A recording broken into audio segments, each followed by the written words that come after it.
À Korogo s'est tenue récemment la formation de 300 femmes aux techniques de fabrication du pain sucré, du savon liquide, du yaourt et autres.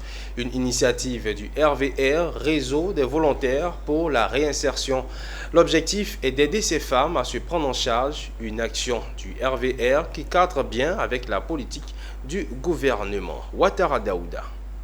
Elles sont un peu plus de 300 femmes issues des villages et villes de la région du Korogo qui participent à cette caravane de sensibilisation et de formation féminine initiée par le RVR, Réseau des volontaires pour la réinsertion. Durant cette caravane, elles ont été formées à la fabrication du pain sucré, du yaourt industriel, du savon industriel, à la technique de conservation de la tomate sur une longue durée de 6 mois et à la fabrication de la tomate pâte.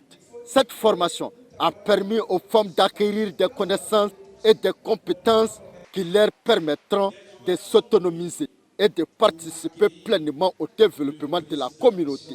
La deuxième journée de cette caravane d'autonomisation de la femme a consacré à l'investiture des dirigeants du RVR dans le district des Savanes en présence des autorités placées sous le patronage de Nasseneba Touré, ministre en charge de la femme, de la famille et de l'enfant, de Fidel Goroton Sarasoro, président du conseil régional du Poro, et sous le parrainage du député maire de Korogo, Ouattara Lassina, et la présidence du préfet de région du Poro, préfet de département de Korogo.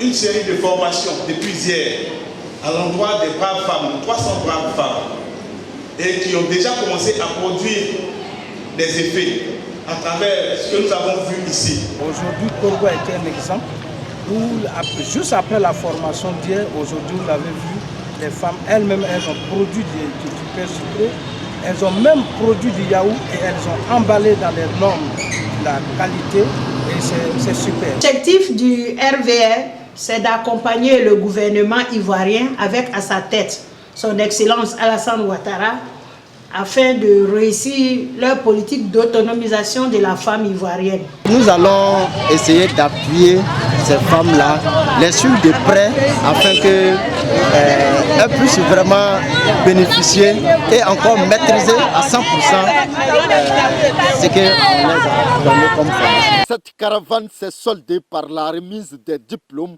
aux participants. Le thème de cette caravane nationale de l'autonomisation de la femme est l'émergence de la Côte d'Ivoire au cœur de la politique du gouvernement ivoirien. Quelle contribution des femmes, des ONG, des chaînes de valeur agricole, du tourisme, de l'artisanat, du transport et de la santé.